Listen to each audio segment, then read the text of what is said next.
গর্ভদোষাই চ পয়ুক্তিসাই শেষশ্চ যশাংশ পলাশ নিত্যানন্দ খরামং শরণং নমস্তে। হরে কৃষ্ণ। আজকে অনেকেই দেখেছেন এক চক্রা থেকে সরাসরি আমাদের ইস্কনের গুরুদেব গুরুবর্গ সবাই হয়তো জাননি, ভক্তি গৌরাঙ্গ প্রেম স্বামী মহারাজ, গুরু মহারাজ তিনি গেছেন, আর ভক্তি পুরুষোত্তম মহারাজ গেছেন এবং পদ্মনাথ প্রভু গেছেন, আরও কয়েকজন গেছেন এখান থেকে এক চক্রায়। ওখানে গিয়ে আজকের মহিমা কীর্তন হচ্ছে। যারা সরাসরি ওনার সঙ্গে যুক্ত আছেন তারা শ্রবণ করছেন। মহাপ্রভু আসার পূর্বেই নিত্যানন্দ প্রভু এসছেন, এটা আমরা এই গ্রন্থ থেকে জানতে পেরেছি। এই মহাপ্রভু এবং নিত্যানন্দ প্রভুর সম্পর্কটা কি? তারা কি সত্যিকারে একই মায়ের গর্ভ থেকে এসছেন? এটা একটা আশ্চর্য ব্যাপার। মহাপ্রভুর আগে শচীগর্ভে যিনি এসেছিলেন তিনি বিশ্বম্ভর, বিশ্বরূপ, বিশ্বম্ভর না, তিনি হচ্ছে বিশ্বরূপ। তিনি 13 বছর বয়সে সন্ন্যাস নিয়ে গৃহ থেকে বেরিয়ে যান। তিনি সারা পৃথিবীর বিভিন্ন তীর্থস্থান পরিভ্রমণ করছেন। তার পরবর্তীকালে এদিকে কি হয়েছে, এই যে এক চক্রা হারাই পণ্ডিতের সন্তান রূপে নিত্যানন্দ প্রভু জন্মগ্রহণ করেছে, এটা আমরা গ্রন্থ থেকে জেনেছি। এক সময় ওই নিত্যানন্দ প্রভুর পিত্রালয়ে একজন সাধু সন্ন্যাসী, একজন অল্প বয়সের সন্ন্যাসী তিনি এসছেন, এসে তার বাড়িতে সেবা নিয়েছেন। সেবা নেওয়ার পর যখন হারাই পণ্ডিত বলছেন যে কিছু দক্ষিণা, সেবা দিলেই বৈষ্ণবদের দক্ষিণা দিতে হয়। আজকের দিনে আমরা কি করি, 10 টাকা 5 টাকা ভোজন দক্ষিণা হোক, বৈষ্ণব দক্ষিণা দিই। কিন্তু তখনকার দিনে কি ছিল, আপনি কি নেবেন দক্ষিণাতে, তাকে জিজ্ঞেস করা হয় আপনি কি নেবেন। তখন ওই সন্ন্যাসী, যুবক যে সন্ন্যাসী, সে তাকে বলেছিলেন, তাদের বলেছিলেন আমি কিছু নেই, আপনার ওই যে সন্তান, ওই সন্তানকে আমি পেলে খুব খুশি হতাম। এখন ওদের মধ্যে এইবার কষ্ট, স্বামী হারাই পণ্ডিত তার স্ত্রীকে জিজ্ঞেস করছে কি করা যায়। বলছে এটাই আমাদের ধর্ম। বৈষ্ণব যখন কোনো কিছু চেয়ে বসে, বৈষ্ণবকে দেওয়াটাই হচ্ছে পরিবারের ধর্ম। তাই তারা দিয়ে দিলেন, যখন নিয়ে চলে। এবার তাকে নিয়ে ভ্রমণ করছে, কিরকম রহস্য দেখুন। যখন ভ্রমণ করছে তখন ভাবছে সে আমার গুরুদেব, এই হিসাবে গুরু শিষ্য যেমন ভ্রমণ হয় তেমন ভ্রমণ করছে। এই ভ্রমণ করতে করতে ওরা দাক্ষিণাত্যে যখন গেল, তখন আরেক সন্ন্যাসীর সঙ্গে দেখা হলো। যেই সেই সন্ন্যাসীকে ওই নিত্যানন্দ প্রভু তখন খুব অল্প বয়স, তো তাকে প্রণাম করছে। দুজনকে দেখে অনেকক্ষণ আটকে গেছে, তারপরে প্রণাম করছে। যেই প্রণাম করছে তারপর উঠে দেখে সে আর নেই, যাকে প্রণাম করছে উঠে দেখে তিনি আর নেই। আশ্চর্য। অর্থাৎ তিনি ওনার ভেতরে চলে গেছেন। অর্থাৎ ওই যে যাকে প্রণাম করছিল সে এক সন্ন্যাসী ছিল, যখন প্রণাম করছে তখন সেই সন্ন্যাসীটা ওর হৃদয়ের মধ্যে, মানে ওর মধ্যে বিলীন হয়ে গেল। এবার বোঝা গেল তিনি যে সন্ন্যাসী তিনি ছিলেন বিশ্বরূপ, যাকে প্রণাম করেছিল। তাহলে এই যে মানে হারাই পণ্ডিতের যে ছেলে, সেই নিত্যানন্দের সঙ্গে ওই নিত্যানন্দের মিলন ঘটে গেল। এগুলো কিন্তু আমরা বলছি, আপনারা শুনছেন, কিন্তু এগুলো বিশ্বাস করাটাই হচ্ছে খুব কষ্টকর। যে একজন আরেকজনকে প্রণাম করলো আর সে দুজনে মিলন হয়ে গেল, একই দেহে ঢুকে গেল, এটা কি করে সম্ভব? আমরা আজকে জড়জগতের মানুষ কিছুতেই এটা বিশ্বাস করব না। হ্যাঁ, কিন্তু এটাই ঘটেছিল। এই যে ঘটে, এগুলো আমরা আরো লীলাতে এইরকমই আছে। যখন ভগবান দেবকীর কাছে এলেন এবং বসুদেবকে বললেন যে আমাকে নিয়ে যাও, গিয়ে নন্দালয়ে, নন্দের যে স্ত্রী অর্থাৎ যশোদা, মা যশোদার ওখানে একজন হয়েছে, মানে জন্মগ্রহণ করেছে, তুমি সেখানে গিয়ে সেখান থেকে বিনিময় করবে, সেখানে একটা কন্যা সন্তান হয়েছে, আমাকে নিয়ে গিয়ে তাকে নিয়ে চলে আসে, নির্দেশ দিয়ে দেবে। হরে কৃষ্ণ।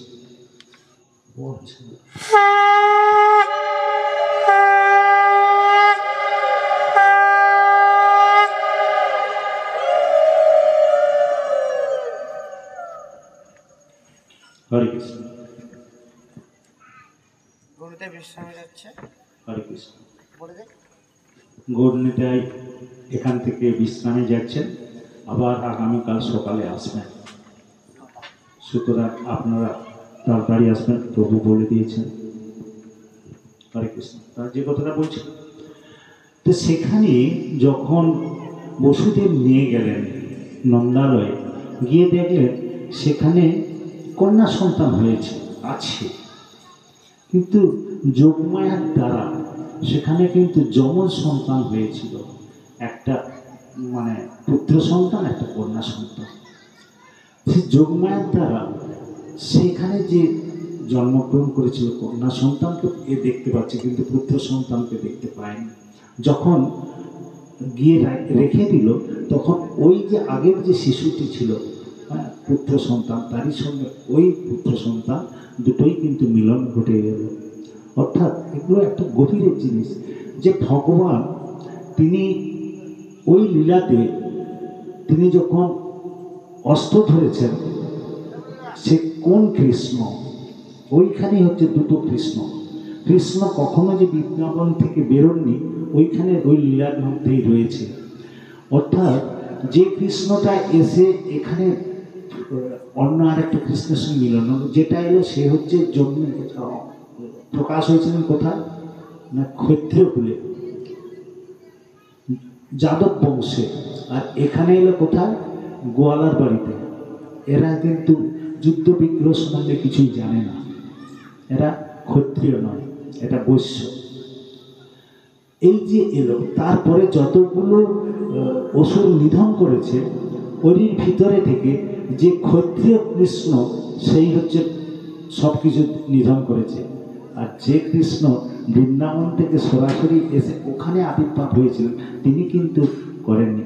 যখন বৃন্দাবন ছেড়ে যখন মথুরায় যাচ্ছে অক্রুরের সঙ্গে, তখন সেই কৃষ্ণ যাচ্ছে, যে কৃষ্ণ আবির্ভাব হয়েছিল কারাগারে। অর্থাৎ সে তো ক্ষত্রিয় বংশজাত, সে তো যুদ্ধ করবেই, সেটাই তার টেন্ডেন্সি। এইটাই ছিল। এই যে দুটো কৃষ্ণ মিলিত হয়ে গেল, এখানে দুটো মানে নিত্যানন্দ মিলন হয়ে গেল, এগুলো কিন্তু আমরা গল্প শুনবো, কিন্তু আমরা এখনো পর্যন্ত হৃদয়ে এগুলো মেনে নিতে পারবো না। এটা হচ্ছে খুব গভীর জিনিস, তবুও বলতে বাধ্য হই।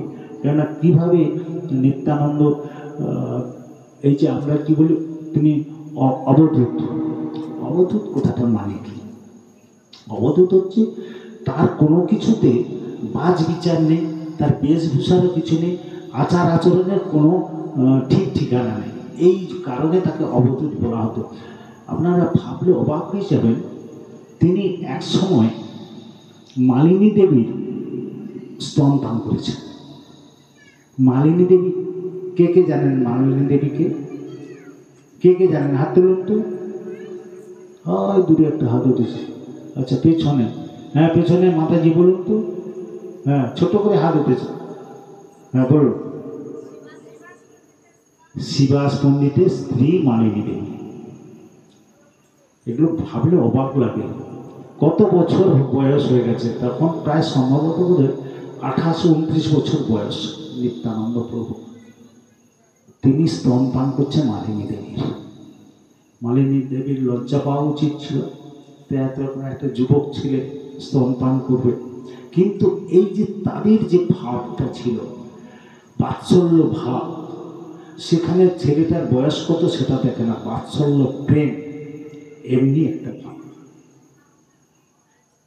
সুতরাং এই যে মহাপ্রভু এবং নিত্যানন্দ প্রভুর যেসব লীলা, সেগুলো আমরা শ্রবণ করলে আমরা ভাববো, চিন্তা করব যে এটা তো সম্ভব নয়, কিন্তু এটা ভগবান, এটা বুঝতে হবে এনারা হচ্ছেন ভগবান।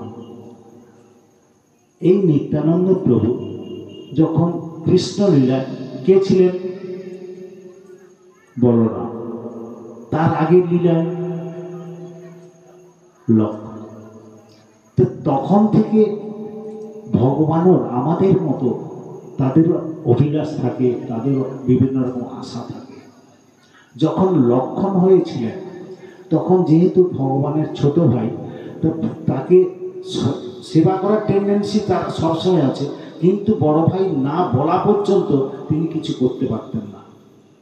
ইভেন বড় ভাই রামচন্দ্র না খাওয়ার কথা বললে সে খেতেন না। এইভাবে সে 14টা বছর না খেয়েছিলেন, কেন তার ভাই, তার দাদা তাকে খেতে বলেনি কোনোদিন।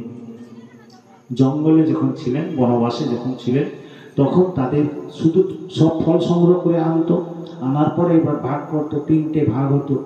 3টে ভাগ হওয়ার পর লক্ষ্মণকে বলতো, নাও ভাই ধরো। ওই ধরো কোনোদিন বলেনি ভাই এটা খাও। তো সেই কারণে তখন সে সেবা করছে তার নির্দেশ মতো, তার মনে অভিলাষ হলো, এই হচ্ছে ভগবানের আশা। কীরকম আমরা অনেক রকম অভিলাষ করি, কিন্তু ওখানে কী করছেন? লক্ষ্মণ অভিলাষ করলো, আমি যদি বড় ভাই হতাম তাহলে আমি আমার মনের মতো, আমার নিজের ইচ্ছা মতো আমি ওকে সেবা করতাম। এই অভিলাষ, এই যে আশা, এই আশার ফলে তিনি যখন পরবর্তীকালে যখন বলরাম হলেন, বড় হয়ে এবার নিজের মনের মতো করে কৃষ্ণের সেবা করছে। এই যে কৃষ্ণের সেবা করছে, আজও তিনি সেবা করছেন, আজও তিনি বলরাম, আজও তিনি সেবা করছেন। আজ এই মুহূর্তে আপনারা আরতি দর্শন করলেন, এখানে কিন্তু বলরাম সেবা করে গেলেন মহাপ্রভুকে, নিত্যানন্দ প্রভু সেবা করলেন মহাপ্রভুকে, আপনারা দর্শন করেও দর্শন করতে পারলেন না। দেখেছেন এখানে নিত্যানন্দ প্রভু ছিলেন, সরাসরি তিনি সেবা করছেন, দেখেছেন? এখানে বলরাম ছিলেন, কৃষ্ণের সেবা করলেন, আপনারা দেখেছেন? হ্যাঁ কি না? হ্যাঁ দেখেছেন? কিভাবে দেখলেন বলুন, কিভাবে দেখেছেন? হরে কৃষ্ণ, উনি নিশ্চয়ই জানেন, বলুন কিভাবে দেখেছেন? হ্যাঁ, হরে কৃষ্ণ। না, যতগুলো দ্রব্য দিয়ে আরতি হলো, কি কি দ্রব্য ব্যবহার করা হয়েছে? ওখানে কি কি ছিল? প্রদীপ ছিল, ঘণ্টা ছিল, ছিল কিনা? জলপাত্র ছিল, অন্যান্য চামচ ছিল, এগুলো ছিল কিনা? এইগুলোই হচ্ছে বলরামের এক একটা প্রকাশ। তিনি সব দিয়েই ভগবানের সেবা করছেন। আমরা ওইগুলো ব্যবহার করি বাড়িতে সবাই, আপনার ওর যত্ন নেন, খুব পরিষ্কার ঝকঝকে হবে এরকম করেন? যাই হোক ধুয়ে আনতে হয়, ধুয়ে আনেন। চামচটা ব্যবহার করতে করতে ওই ঠাকুর ঘরে থেকে থেকে কালি পড়ে একবার ঝুল হয়ে যাচ্ছে, আছে ওটা পরিষ্কার হতো, ওই রকম হবে। অর্থাৎ আমরা ভগবানের সেবা করছি, জানি না ভগবানের আরেক রূপ। এই যতগুলো দ্রব্য ব্যবহার করতে আমাদের লাগে, সেগুলো ব্যবহার করার দরকার, খুব পরিষ্কার পরিচ্ছন্ন রাখার দরকার, কিন্তু আমরা করিনি, আমরা ভুলে যাই বা সময়ের অজুহাত দেখাই। কিন্তু ভগবত সেবা, ভগবানের সেবায় কোনো অজুহাত কাজে লাগে না, সেগুলো হচ্ছে আমাদের নির্বুদ্ধিতা, আমাদের নিজেদের বোকা। এবার নিত্যানন্দ প্রভু এলেন, আমরা মন্দিরে যাই, প্রত্যেকেই মন্দিরে যাই কম বেশি। আমরা দূর থেকে যখনই মন্দিরের চূড়াটা দেখতে পারবো তখনই আমাদের সাষ্টাঙ্গে প্রণাম করা উচিত। মন্দিরটা হচ্ছে আশ্রয়, আশ্রয় হচ্ছে বলরাম। কিন্তু আমরা দূরে গিয়ে ধুলোর উপরে শুয়ে পড়বো, প্রণাম করব, কি মাথা ঠোকাবার ধুলো। আমরা যাই মন্দিরে, যাই মন্দিরের ভিতরে গিয়ে ভগবানকে দর্শন করে তখন মাথা ঠোকাবো, তাই ভাবি। কিন্তু না, যখনই মন্দিরের চূড়া দর্শন হয় তখনই প্রণাম করতে হয়। মহাপ্রভু তার আচরণ দিয়ে আমাদের সেই শিক্ষা দিয়েছেন। মহাপ্রভু যখন জগন্নাথ দেবের মন্দিরে যাচ্ছেন, পুরী যাত্রা করেছিলেন, দূর থেকে যে 18 নালা আমরা দেখি, সেখান থেকে তিনি দর্শন করার সঙ্গে সঙ্গে তিনি দণ্ডবত প্রণাম করেছিলেন। এইগুলো আমাদের শ্রবণের সঙ্গে সঙ্গে আমাদের আচরণের কিছুটা মার্জিত হওয়ার দরকার। আমাদের যেগুলো জানা নেই সেগুলোভাবে আমরা আচরণ করা উচিত। করলে কী হবে, আমরা গুরু মহারাজ যেমন একটা পর্যায়ে, একটা স্তরে উঠতে পেরেছেন, আমরা ওই স্তরকে যেতে পারবো, আমরা ওই গুণের অধিকারী হতে পারবো যদি আচরণটা আমরা ঠিক মতো করি, শাস্ত্র মতো। নিত্যানন্দ প্রভু তিনি আমাদের এই শিক্ষাগুলো দিচ্ছেন। তিনি সন্ন্যাস নেননি, হয়তো নিয়েছিলেন এক সময়, কিন্তু তিনি সেই সন্ন্যাসটা ত্যাগ করেছিলেন মহাপ্রভুর নির্দেশে, অনুরোধে নয়, নির্দেশে। বলবে বড় ভাইকে নির্দেশ দিলেন কি করে সম্ভব? হ্যাঁ, তাদের পক্ষে এই যে মানব লীলা, নরলীলা করতে এসে যা যা প্রয়োজন ছিল নরলীলার ক্ষেত্রে, তা সেটা তিনি করেছেন। আমাদের দৃষ্টিভঙ্গিতে তাদের বিশ্লেষণ করা যায় না। আমরা নানা রকম ভুল ত্রুটি দেখি, কিন্তু তাদের কাজের কোনো ভুল ত্রুটি হয় না। আমরা কি করি, এখানে যদি বড় জ্যেষ্ঠ কেউ যদি থাকে তাকে আগে আমরা প্রণাম করি, তাই করি কি না? একবার মুরারি গুপ্ত নিত্যানন্দ প্রভু এবং মহাপ্রভু দুজনেই বসে আছেন। তিনি এসে আগে নিত্যানন্দ প্রভুকে প্রণাম করলেন, আগে মহাপ্রভুকে প্রণাম করলেন, তারপরে নিত্যানন্দ প্রভুকে প্রণাম করলেন। তখন বলছে মহাপ্রভু বলছেন, মুরারি তুমি কি ভুলে গেলে শিষ্টাচার? কেন প্রভু? না, তুমি কাকে, বয়োজ্যেষ্ঠ কাকে প্রণাম করতে হয় জানো না? তখন বলছে, আপনি আমার হৃদয়ে যেমন প্রকাশ করিয়েছেন আমি তাই করেছি। আপনি যেমনভাবে আমাকে আচরণ শিখিয়েছেন আমার হৃদয়ে থেকে আমি তেমন করেছি। এটা ভুল কোথায়? তখন পরে ডেকে বলছে দেখো, লোকাচার একটা জিনিস আর তুমি যেটা করছো সেটা অন্য একটা জিনিস, সেটা কিন্তু সবাই জানে না। সুতরাং তুমি লোকাচারটাকে একটু মেনে চলবে। তিনি কিন্তু প্রণাম করে খুশি হয়েছেন, কিন্তু পরে বলছেন যে তুমি জানো আমি কে, তুমি জানো নিত্যানন্দ কে, তুমি জানো, কিন্তু নিত্যানন্দের মহিমাকে প্রকাশ করতে হবে, নিত্যানন্দের মহিমাকে আরো বড় করে দেখাতে হবে। সুতরাং পরবর্তীকালে তুমি কিন্তু এটা করবে না। এটা যে এই যে কথাটা বললো, এটা কিন্তু সরাসরি তাকে বললেন না, তাকে স্বপ্নে দেখালেন। স্বপ্নে মহাপ্রভু মুরারি গুপ্তকে দেখালেন। অর্থাৎ তিনি এটাই শেখাতে চাচ্ছেন যে তুমি জেনেছ ঠিকই, কিন্তু এই যে নিত্যানন্দ প্রভু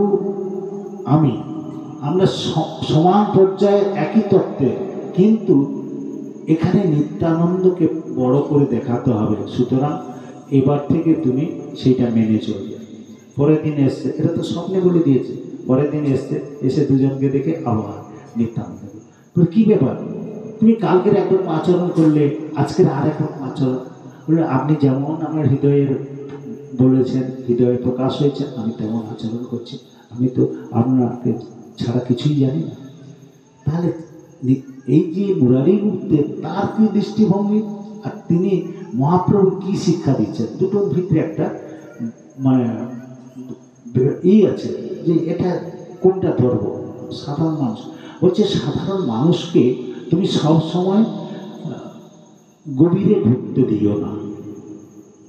সাধারণ মানুষকে তুমি সবসময় গভীরে ঢুকতে দিও না। কেননা যখন সে গভীরে ঢুকবে তখন সে কিন্তু এমন দিশেহারা হয়ে যাবে, আর কিছুই সে জানতে পারে না।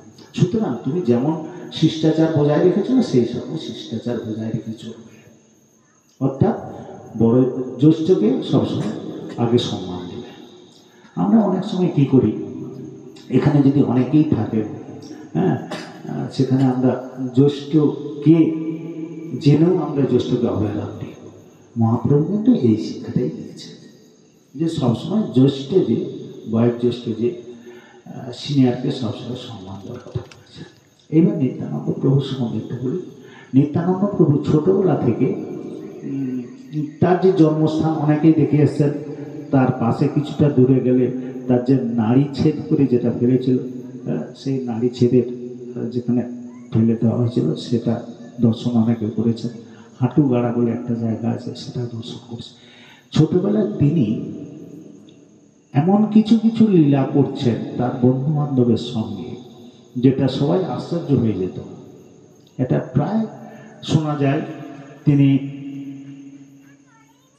এই রামচন্দ্রের বনবাস, তারপরে রাবণের সঙ্গে যুদ্ধ, এই যে লীলাটা, সেতু বন্ধন, এইসব লীলাটা তার বন্ধু বান্ধব নিয়ে করতেন। এটা দর্শন করে তখনকার তার প্রতিবেশীরা যারা বয়স্ক, তারা বললো এই ছোট্ট ছেলে 6-7 বছর বয়স তখন, তো এইগুলো জানলো কোথা থেকে? হ্যাঁ, এইটুকু বছর ছেলে জানলো কী করে? কিন্তু সে শুধু নিজের নাটক করেনি, সেই নাটকের যে কি বলা হয়, যারা শেখায়, নাটক শেখায়,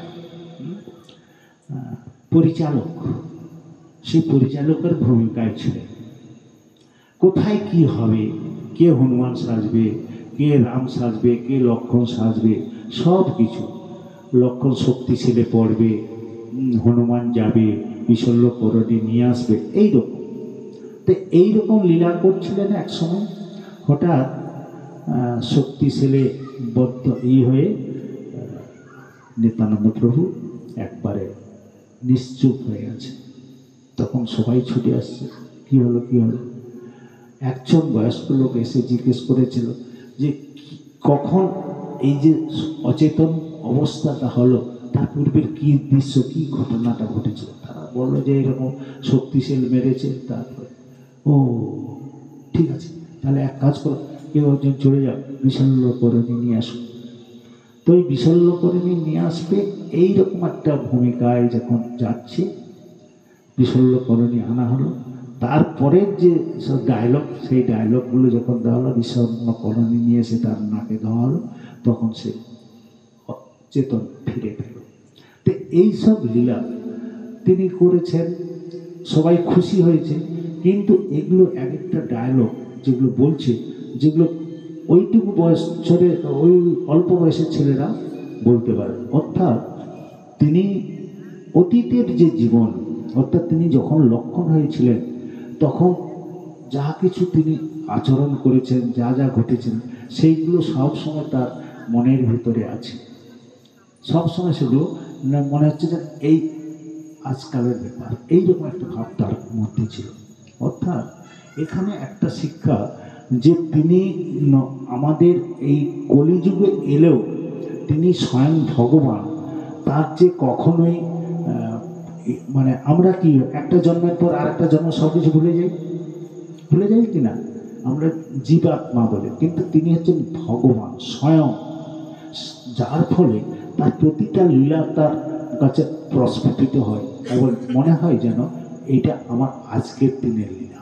এইরকম একটা ভাব তখন নিত্যানন্দের মধ্যে ছিল। পরবর্তীকালে সেই বাল্যকালটা চলে গেছে, তারপরে চলে গেল। এইবার আবার যখন অবধূত হয়ে আসছে, তখন কিন্তু তার ওই কৃষ্ণকে খোঁজার চেষ্টা। যখন তিনি গেলেন বৃন্দাবন, তীর্থ ভ্রমণ করতে করতে বৃন্দাবন, বৃন্দাবনে এদিক ওদিক তিনি ঘুরে বেড়াচ্ছেন, কোথাও গোপালকে দেখতে পাচ্ছেন না। হ্যাঁ, তখন তিনি একবার একজনকে জিজ্ঞেস করছে, সে জিজ্ঞেস করছে তাকে, এমন একজনের কাছে গেছে, গিয়ে একটা গুহার কাছে, মানে সেখানে একটা গুহা আছে, তার সামনে গিয়ে দেখছে একজন বসে আছে। তাকে বসে থাকতে তাকে জিজ্ঞেস করছে, তুমি কি দেখেছো আমার ভাই কালাকে? তখন বলছে, হ্যাঁ দেখেছি। তুমি কি করে দেখলে? এইবার পরস্পর আলোচনা হচ্ছে। হওয়ার পর এবার সে বলছে যে শুনেছি তিনি গৌড়ে জন্মগ্রহণ করেছে, মানে গৌড়ে তিনি আছেন, এটা বলছে। তখন ওকে বলছে তুমি কে?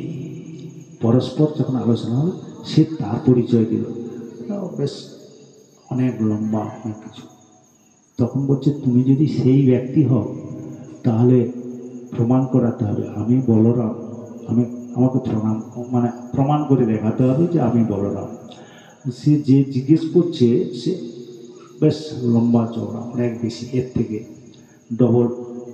বলছে, আমাকে একমাত্র বলরামই হারাতে পারত, বলরামই হারাতে পারত, এছাড়া কেউ রানে ছুটে হারাতে পারত না। এবার ওদের ছুট শুরু হলো। নিত্যানন্দ তখন তো সে ছোট্ট, আর সে হচ্ছে অনেক বড়, তাকে বল। তো ছুটে দেখা গেল যে সত্যিকারের ওই ছোট্ট মানে নিত্যানন্দ হারিয়ে দিয়েছে। তখনই ওকে বিশ্বাস করলো যে হ্যাঁ এই বলরাম। তখন পরবর্তীকালে ঘুরতে ঘুরতে এসে নন্দনা আচার্যের বাড়িতে আত্মগোপন করে আছি। মহাপ্রভু বললেন যে আজকের এই অঞ্চলে কেউ একজন বিশিষ্ট ভক্ত এসছেন, আমি বুঝতে পারছি। কয়েকজনকে পাঠালো, তারা কিন্তু খুঁজে পায়নি। পরবর্তীকালে মহাপ্রভু নিজেই গিয়ে সবাইকে দলবল নিয়ে গিয়ে নন্দন আচার্যের বাড়িতে গেলেন, গিয়ে বলল যে এখানে কেউ একজন আছে। পরস্পর দেখা হলো। এবার যখন চোখাচোখি হলো মহাপ্রভুর সঙ্গে নিত্যানন্দ মহাপ্রভু, তখন দুজনের অতীতটাকে বুঝতে পেরে দুজন ভিতরে ভিতরে দুজনের দিকে তাকিয়ে রয়েছে অনেক তাকানোর পর তারপর তাদের ভাবটা, মানে তখন একটা তন্ময় অবস্থায় ছিল। তারপর সম্বিত ফিরে পেয়ে তারপর সেখান থেকে তাকে নিয়ে এলেন এবং নিয়ে এসে আলাপ পরিচয় করিয়ে দিলেন। তা নিত্যানন্দ প্রভুকে সব সময় মহাপ্রভু যথেষ্ট সম্মান দিতেন, আর নিত্যানন্দ প্রভু সব সময় মহাপ্রভুর সেবা করার জন্যে খুব মানে তাকে কি বলে, খুব আগ্রহ, বিশেষ আগ্রহে তিনি সবসময়। কখনো যদিও তিনি বয়োজ্যেষ্ঠ, তবুও কখনো মহাপ্রভুর কথা অবজ্ঞা করতেন না, কখনো অবজ্ঞা করতেন না। মহাপ্রভুর নির্দেশে নিত্যানন্দ প্রভু বিয়ে করেছিলেন, দুটো বিয়ে করেছিলেন। প্রথম যাকে বিয়ে করেছিলেন জাহ্নবী এবং বসুধা। বসুধাকে পরে বিয়ে করেছিল, আগে জাহ্নবীকে বিয়ে করেছিল, পরে বসুধাকে যৌতুক হিসেবে নিয়েছিল।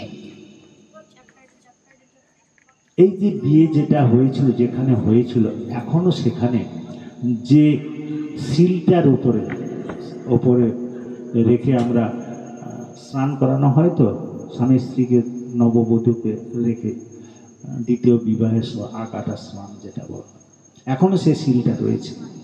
হ্যাঁ, কেউ যদি অম্বিকা কালনায় যায় গিয়ে সেটা দেখতে পাবে। তো ভগবান আমাদের সামনে এত সুন্দরভাবে তিনি লীলা করেন, যেটা আমরা সাধারণ মানুষ বলেই ভেবে নিই। যা কিছু লীলা করেছেন সাধারণ আমরা মানুষ যেমনটি লীলা করি, ভগবান নিখুঁতভাবে সেই লীলাটাই করেন।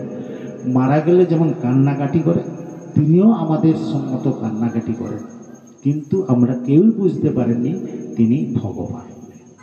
এটা হচ্ছে ভগবানের ভগবত্ব, মানে কাউকে বুঝতে দেয় না। আমরা ভাবি যে মায়ার দ্বারা আমরা বুঝতে পারিনি, সেটা আমরা অন্যভাবে প্রকাশ করি, কিন্তু কখনো আমরা ভগবানের লীলা ধরতে পারবো না। এই কারণে কৃষ্ণকে ওখানে বলা হয়েছে নটরাজ। হ্যাঁ, এমন অভিনয় করে কারোর পক্ষে সম্ভব নয় তার অভিনয়টা ধরা, তার বাবা মাও ধরতে পারতেন না। তাই এইরকম নিত্যানন্দ প্রভু যে স্বয়ং ভগবানের অংশ, এটা আমরা কখনোই বুঝতে পারি না। যদি ভগবানের অংশ হয়ে আমরা ভাবছি ভগবানের যদি অংশ হয় তাহলে আমাদের মতো বিয়ে করলো কেন, তার সন্তান হলো কেন, তার সন্তান হয়েছিল কি না? হ্যাঁ, তার সন্তানের নাম কি কেউ বলতে পারবেন? হাত তুলুন। হ্যাঁ, বীরচন্দ্র। হ্যাঁ, সেই থেকে এখন সেই জায়গার নাম হয়েছে বীরচন্দ্রপুর, তাই তো?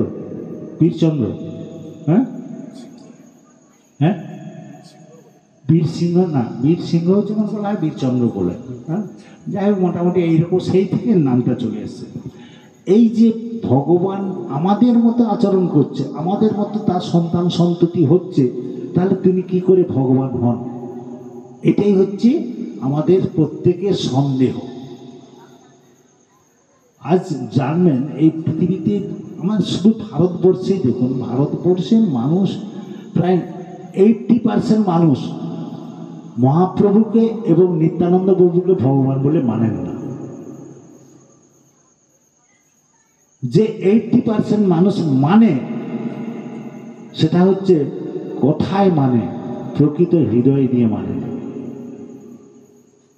কোথায়? হ্যাঁ, উনি ভগবানের অংশ বা ভগবান এটা মানেন, কিন্তু কোথায়? মনের থেকে, হৃদয় থেকে মানে না।